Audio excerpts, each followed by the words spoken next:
The Alexander Black House stood proudly as it overlooked Main Street for more than a century.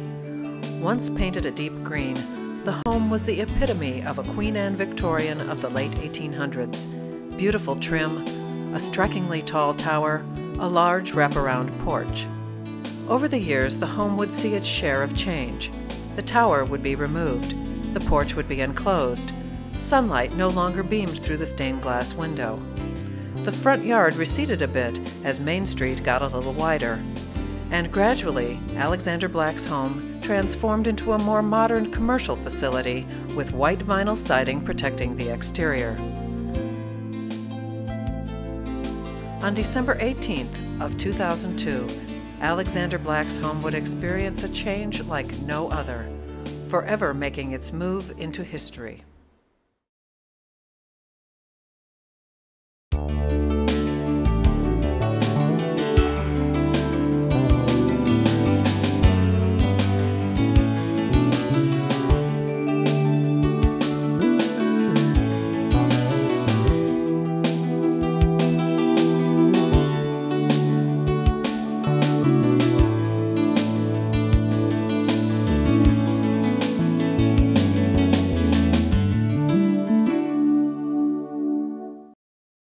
In a brick cottage on Main Street, April 1857, Alexander Black was born to Mary Irby Kent Black and Civil War surgeon Dr. Harvey Black, descendant of the founding fathers of the town of Blacksburg.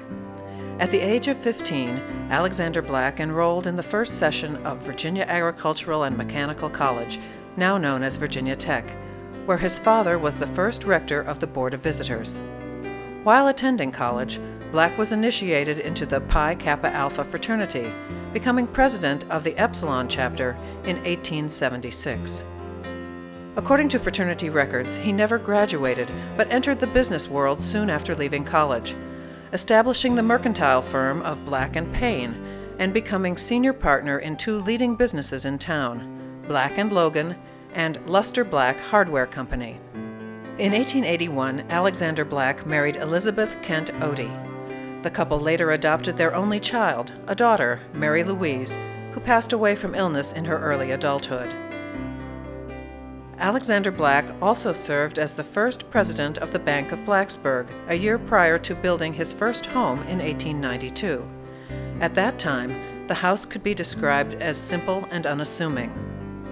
But as Rosanna Croy Dawson's diary shows, this was not the Alexander Black house that is known today. July 1897. Second morning, about 4 o'clock, Mr. Alec Black's house caught fire.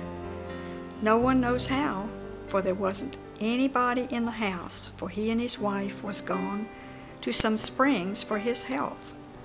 Oh, what a sight it was to see the flames licking up toward the sky. The last part of July and August, they were men and boys hunting and cleaning off the ground to build another house. According to Dawson's diary, on September 4th, the cornerstone of the new house was laid at 9 a.m. The next month, the builders placed the first bit of wood on the rock foundation, and by February 22, 1898, Alexander and Lizzie Black slept in their new home for the first time. By all accounts, the interiors of the home were quite grand. Various areas of the house displayed typical ornate features such as a large staircase in the foyer, decorative woodwork, a distinctive fireplace in each room, detailed ceilings, colorful stained glass windows.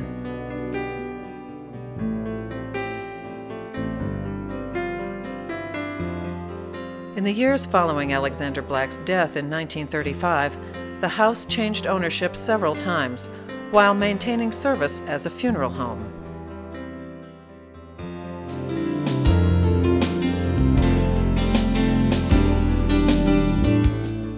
In 2002, developers were interested in constructing a parking and retail facility, Kent Square, named for a distant relative of Alexander Black. The proposed facility would occupy the corners of Main Street, Draper Road, and Washington Street in downtown Blacksburg. Before construction could begin, the site would need to be cleared of a service station and a home linked to the town's past. Rather than demolishing the Victorian home that stood on Main Street for many years, the developers provided an opportunity to preserve it. Blacksburg's town council stepped forward to purchase the Alexander Black House. McCoy Funeral Home is located in the historic Alexander Black House. Alexander Black was a descendant of William Black, founder of Blacksburg. The house dates back to 1892 and is a significant historic structure. The town of Blacksburg intends to purchase the Alexander Black House and move it to across the Draper Road to be relocated next to the town-owned Thomas Connor House. This saves a significant historic structure for the town. It also is the town's intent to restore and utilize this structure. The Alexander Black House is moving up on the hill. It will find itself in a very pleasingly natural environment with a natural neighbor, the Thomas Connor House, and it will have a commanding view of downtown Blacksburg. On the other hand, all the citizens will have a commanding view of those two historical houses.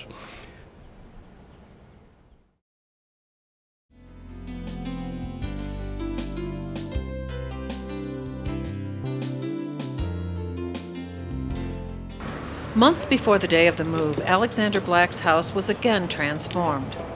As part of the agreement the town held with the Kent Square developers, additions and exterior alterations would be dismantled, including much of the vinyl siding, the rear garages, and parts of the second level of the house.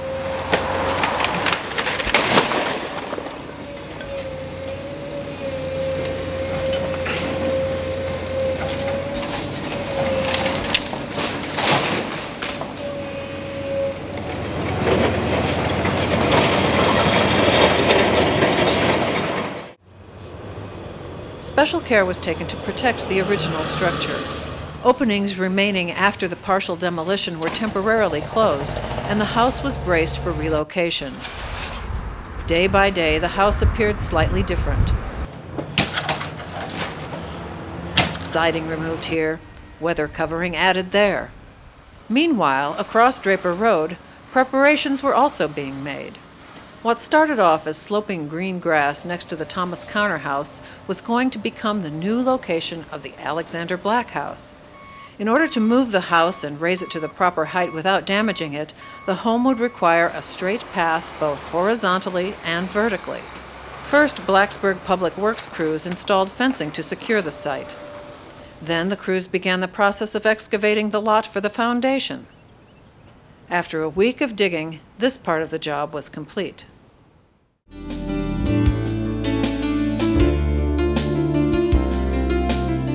Back at the original site on Main Street, the movers were called in about a week before the big move. Expert house movers of Virginia Beach, known for their move of the Cape Hatteras Light House, excavated around the house and made openings in the walls of the stone foundation. The movers installed temporary supports beneath the house. A grid of beams along with two primary steel beams ensured that the house would be stable and secure throughout the move. Near the end of the week, the house was raised up from the foundation using wood cribbing and hydraulic jacks, making it easier to remove the remaining foundation. Foreman Jim Matico. We basically have to excavate around the structure to be able to put holes in the basement walls to be able to pick it up. And this was on partial basement. And we encountered some pretty big boulders underneath that presented some problems. Couldn't move them, and so once we weaved the beams around the boulders and inserted them, under the foundation, then we hook all the steel support systems to a unified hydraulic jacking machine. And what that means is, irregardless of the weight, if you got 50 tons in one corner or 10 tons in the other corner, when you apply the pressure to the jacks with the unified machine, it'll pick it up regardless of the weight. So, and then once we've picked the structure up enough to put our dollies under, then we had to put 6 special hydraulic powered dollies with a power source, which allows us to pull the house very slow and nice and easy for an old structure.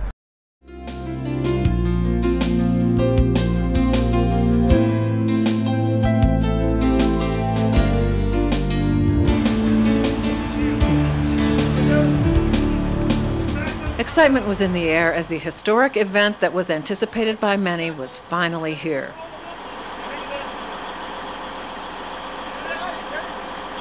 The day began at 8:30 as the expert house movers pressurized the hydraulic rams in the dollies,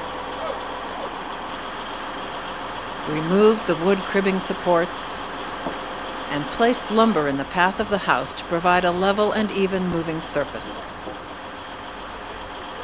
Lovely, looking lovely. At 10 o'clock, the move began. Spectators gathered at the site of the old gas station to get a glimpse from above as slowly and carefully the Alexander Black House drifted over and away from what once was its sturdy foundation.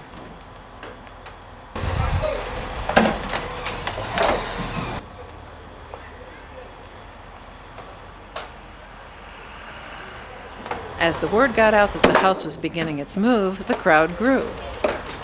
Residents watched Jim Matico man the red remote control box as his crew added planks of lumber.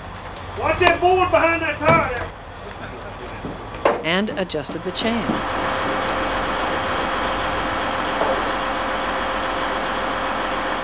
Slowly, the dollies carrying the house rolled forward. From a distance, the house seemingly floated across the parking lot. Inch by inch, it crept closer to its new address, saying goodbye to Main Street.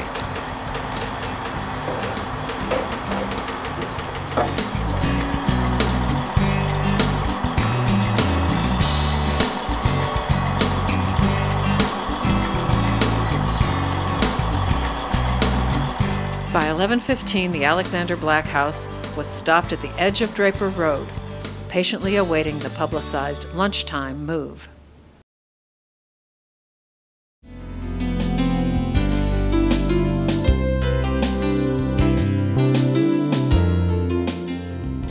By midday, the crowd grew larger as it eagerly anticipated the big move.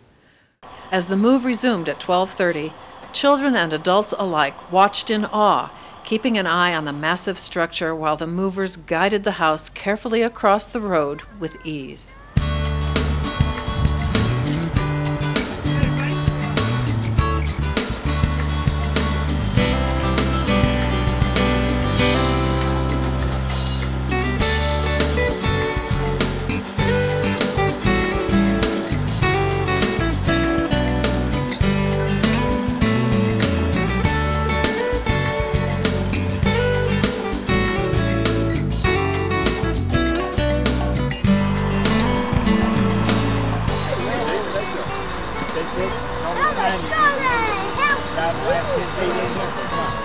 As the day progressed and the house was almost in its new location, a few special movers were invited to take over the controls of the red remote. Yeah, I see the motor now. I can see it all, yeah. Buddy McCoy once owned the Alexander Black House when it functioned as the McCoy Funeral Home in the 1960s.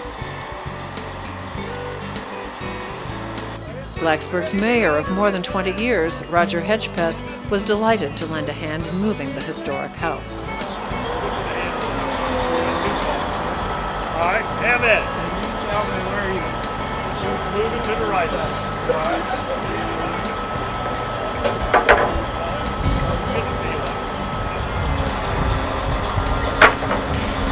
You know you got to turn and face the camera. You got to turn around and face the camera. That's what you call a moving mayor. Very good.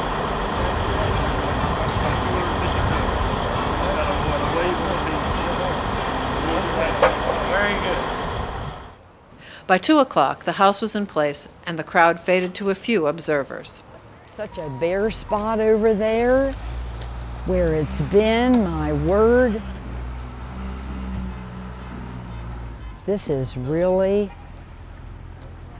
a historic occasion here. You're one of the many people who decided to come out on this cold day. Why are you here? Because this is a magnificent community event. It's just wonderful. I've lived here for 40 years, and I think when the community comes out to see this and to watch what's happening, it's wonderful. Even after the move, there was still work to be done.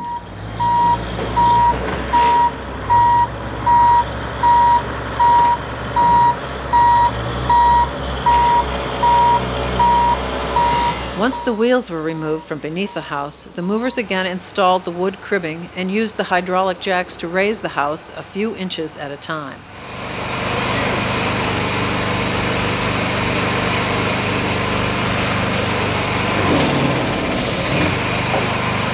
Go back a little bit on the back side.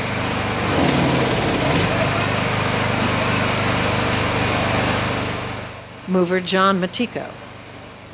Overall, was this move pretty easy? No, it was pretty tough.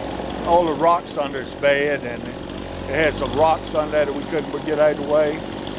And it had that heavy porch on that one corner with the cement porch and that one chimney, and the other side doesn't have anything, and it's really hard to balance it, get it balanced so it'll pull good. So we took one wheel and put it further ahead than the other side, and that kind of, the way that dollies work, that's the best way to do it. Gotta get one for the road.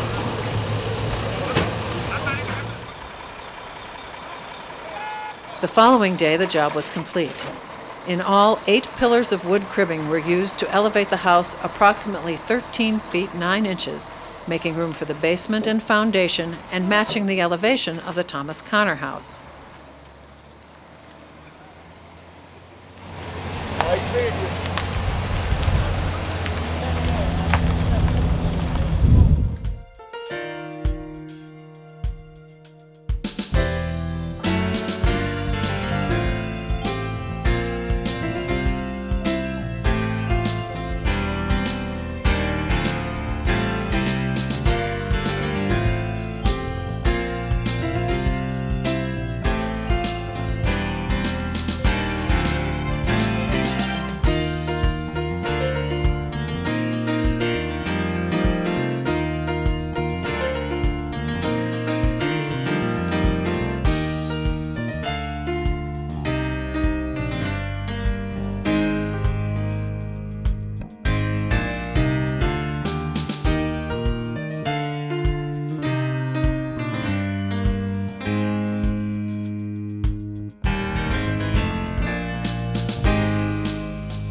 So what does the future hold for this home? Blacksburg Town Council designated the house to be used as a cultural services facility. However, before it can act in that capacity, there is much to be done. Architecture and Industrial Design Professor Bill Green is with the Alexander Black Historic Preservation Foundation, the group assisting with fundraising and restoration efforts. Well, this was the fun part of the project, was digging around on the existing building and try to figure what kind of shape it was in, what it looked like when it was new, and how much of the old house was still there. And we discovered a couple of interesting things. Generally, these old houses are really falling apart. They're in terrible condition.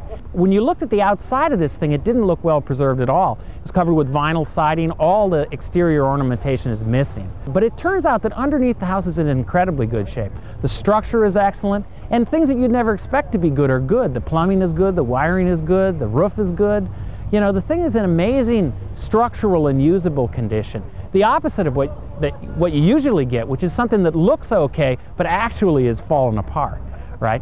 What we've got is something that is okay, but doesn't look that great because all the interesting parts are missing, right? So we have to make a million railings and banisters and posts and that kind of thing, mostly on the exterior, because the interior is very well preserved. The house is missing virtually everything that's really exciting about it. It has an incredibly elaborate balcony. These Queen Anne style houses had a really elaborate connection between the inside and the outside. They had a railing with probably 500 little balustrades that run all the way around. There's, I think, 12 columns that are underneath here. There's a six-sided pergola on the left-hand side. There's a pointy roof, sort of Gothic style roof there, and all kinds of details everywhere, almost all of which are missing, and almost all of which we're going to have to make. But luckily, we have tons of documentation, tons of photos, and we know exactly what everything looks like.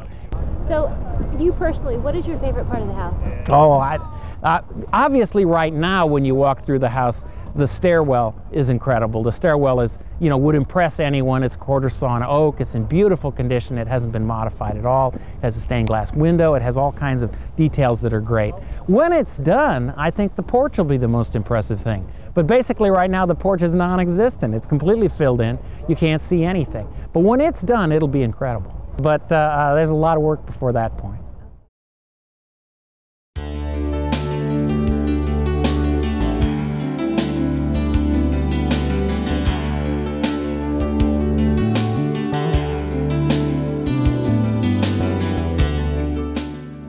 In just a matter of moments, Alexander Black's Victorian home reached its destination,